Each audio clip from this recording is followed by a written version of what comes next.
aphoristic appendage to On Truth-Telling. 801 to 850. 801.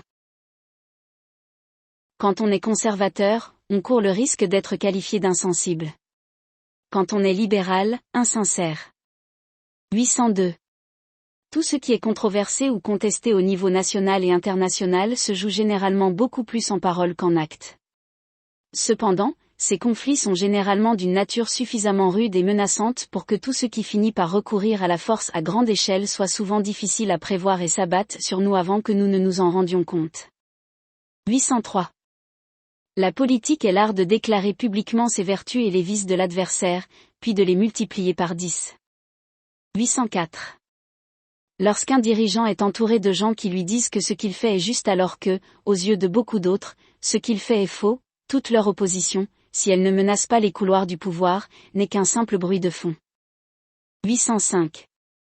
La naissance est désordonnée, la mort est laide, entre les deux, il s'agit d'essayer de trouver non seulement le meilleur, mais aussi le plus brillant, le plus beau, le plus porteur d'espoir, le plus exalté, le plus enivrant, le plus aventureux, le plus noble, le plus juste, le plus.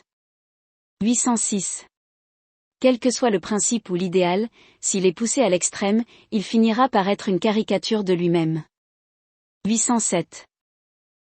Lorsque des intérêts financiers importants sont en jeu, les principes moraux deviennent soudain flexibles et ouverts à l'interprétation. 808. De même qu'il existe une morale collective essentielle aux besoins et aux intérêts largement immatériels d'une communauté ou d'un pays, il existe une immoralité collective qui ne peut être distinguée de ses aspects matériels. La plus grande preuve en est l'approbation générale donnée au lancement d'une guerre qui, bien qu'elle soit à peine déguisée comme morale et juste, vise à acquérir les terres et les richesses d'autrui. 809. Les commentaires politiques ont tendance à dégénérer de part et d'autre d'un fossé idéologique, de telle sorte que les fautes mineures finissent par avoir autant d'importance que les majeures. 810. Les grandes religions ont fonctionné et prospéré en bannissant les valeurs du monde matériel de leur liturgie et de leur dévotion, tout en les réintroduisant en contrebande dans le cadre de la construction d'un empire. Sur le plan institutionnel et collectif, le ciel et Mammon ont toujours été jumelés dans la pratique, mais divorcés en principe. 811. Les envahisseurs sont arrivés sur le territoire, mais n'ont pas passé la population au fil de l'épée, et certains disent que c'était humain. D'autres disent que c'était simplement la décision de ne pas tuer la vache, mais de la traire. 812. En politique comme ailleurs, avoir l'œil vif pour détecter les injustices va rarement sans une myopie équivalente. Tout dépend de la place que l'on occupe et de la sensibilité de chacun. 813. Il est certain que dans un millier d'années, si l'humanité survit, très peu de gens s'intéresseront aux questions et aux événements qui nous préoccupent ou prétendent nous préoccuper, à l'exception des questions les plus générales. 814. Raisonnement d'un homme politique, s'il sert le bien commun, qu'importe quelques mensonges en cours de route. 815. Si nous vivions réellement notre jeunesse de manière aussi pure et saine qu'elle semble souvent l'être ou qu'elle est dépeinte comme telle, peu de gens vivraient au-delà de cette période. 816. La volonté d'une personne de critiquer les autres est souvent un bon indicateur de son aversion pour l'autocritique. 817. Il semble que, dans une certaine mesure, nous aimions tous nous sentir moralement indignés contre quelqu'un ou quelque chose. 818. Les rôles et les positions que nous occupons dans la vie jouent un rôle beaucoup plus important que nous ne voulons l'admettre dans la manière dont nous en venons à agir comme nous le faisons et à être ce que nous sommes. 819. La chose la plus facile au monde est d'adopter une position morale lorsqu'il y a un gain immédiat et à long terme. Le plus difficile, c'est quand il n'y a ni l'un ni l'autre. 820. La politique dans ce qu'elle a de pire, en plus de la guerre, c'est la guerre, injure, trahison, tromperie, et jeter autant de boue que possible. Mais, malheureusement pour la politique et les hommes au pouvoir, du moins en ce qui concerne l'image qu'ils ont d'eux-mêmes, la plupart des gens aiment regarder ce spectacle. 821. La vérité est très appréciée en politique lorsqu'elle constitue une main gagnante. Elle perd rapidement de sa valeur lorsque ce n'est pas le cas. 822. Lorsque les médias deviennent plus propagandistes qu'informatifs, c'est un signe certain que la politique est devenue un facteur important et qu'elle est soit en ligne avec la motivation du profit, soit supérieure à celle-ci. 823. Chaque simplification est compliquée comme possibilité locale émanant de l'impossibilité globale. 824. Vous pouvez vieillir, et même très vieillir, mais pour tous ceux qui ne vous ont pas vu ou entendu depuis de nombreuses années, vous êtes mort jeune. 825. Une vie pure? Une vie absolument pure? Oui, cela a été imaginé et avec quelle force? 826. Une vertu qui veut briller pour faire honte aux autres finit non seulement par pécher, mais par se salir elle-même. 827. Ne nous leurrons pas. Lorsqu'il s'agit de la guerre, et plus précisément, de la mise à mort de l'ennemi, la perte de l'humanité n'est pas condamnée, mais excusée, voire honorée. 828. A. La vie est dure, quoi que nous fassions. B. Vous parlez comme quelqu'un qui est à la fin d'une vie et non comme quelqu'un qui commence. A. Tout à fait, et sans doute mon sentiment a-t-il été le chant du cygne de beaucoup d'autres. 829. Il faut faire attention aux habitudes que l'on cultive dans la vie. Dieu sait quels tyrans elles peuvent devenir. 830. Dans certains cas, être une victime signifie simplement adopter une position morale élevée tout en la dévalorisant avec malice. 831. La volonté du plus grand bien et les vérités les plus élevées collaborent et font des compromis pour ne pas se gêner mutuellement. 832.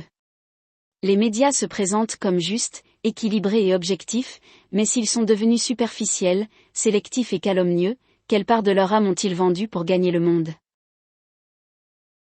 833. Chaque jour, nous recommençons notre vie dans des conditions qui, bien que routinières, changent progressivement et ne sont jamais tout à fait les mêmes. 834. Vivre au jour le jour est la plus grande des habitudes, et s'il fallait un acte de volonté pour la rompre, nous vivrions éternellement. 835. Il est beaucoup plus facile de mourir lorsque la vie est devenue très difficile. 836. Il est assez effrayant de constater que les personnes qui peuvent être les plus gentilles peuvent aussi être les plus méchantes. 837. On peut dire tout ce que l'on veut sur la politesse, tout ce que vous voulez sur le politiquement correct et tout ce que l'on veut sur le respect des autres. Rien de tout cela n'empêchera, dans le feu de l'action, la plupart des gens de déraper. 838. Être un homme politique ainsi qu'un excellent orateur signifie souvent être capable de dire le vrai et le faux avec la même conviction. 839. L'amour des jeunes. Quand il est en marche, rien ne le surpasse. 840. Aucun discours public ou politique n'est peut-être plus souvent malhonnête que celui qui consiste à évaluer l'ennemi. 841. La politique des partis est loin d'être fondée sur des principes chaque fois qu'elle doit être tactique ou stratégique, ce qui est le cas la plupart du temps. 842. Lorsqu'un homme politique répète sans cesse le même argument, il risque, quel que soit l'accueil qui lui est réservé, de passer pour un homme politique. 843. A. Je ne me comprends pas moi-même et je ne comprends pas le monde. B. Mais vous avez vécu une longue vie. A. Permettez-moi de reformuler cela. Je ne me comprends pas et je ne comprends pas le monde complètement. B. Mais comment pourrait-il en être autrement? A. Je peux rêver, n'est-ce pas? 844. A. C'est une sorte de blasphème de le dire, mais le mal rend le monde plus excitant et plus intéressant. B. Peut-être pour ceux qui n'en souffrent pas, qui se réjouissent même de la souffrance des autres. Putain, qu'est-ce que tu racontes? A. Je suis désolé, est-ce que je vous ai offensé? B. En tant que victime de viol, je devrais être offensé. A. Vous avez parfaitement raison. Ma vérité n'est pas pour tout le monde. 845. L'amour romantique est à la fois si doux et si amer parce qu'il s'agit d'une idéalisation de l'autre qui doit finir par échouer. 846. La plus grande folie de la jeunesse est peut-être son caractère éphémère. Elle devrait avoir assez de bon sens pour rester là où elle est. 847. L'un des plus grands avantages de l'âge est peut-être d'avoir le temps de réfléchir à sa jeunesse, ce que l'on n'avait pas quand on la vivait. 848. Le paradoxe du militarisme est que la pompe et la fierté de la place d'armes aveuglent tout le monde au pathos et à l'horreur de la guerre non pas une fois, mais encore et encore. 849. En ce qui concerne les mœurs d'une société donnée, en particulier la plus récente, il y a toujours un décalage entre le discours public sur ces mœurs et la façon dont elles sont reçues par la population en général. C'est le décalage ou le jeu dans ce domaine qui, avec une multitude de facteurs, permet aux choses de suivre une certaine voie de développement ou de ralentir, de s'arrêter, voire de s'inverser. En fonction de diverses conditions et circonstances, ces deux possibilités peuvent conduire à deux autres, à savoir tout changement ou développement moral qui s'écoule autour de nous comme une rivière sinueuse ou qui nous frappe comme une inondation soudaine. 850. Il n'y aura jamais de changement dans notre façon de faire de la politique sans qu'il y ait un changement correspondant dans la société. Cela se résume au fait que les politiciens ne cesseront jamais de nous mentir tant que nous ne serons pas beaucoup plus réticents à accepter, promouvoir, croire, répéter, célébrer et accueillir leurs mensonges.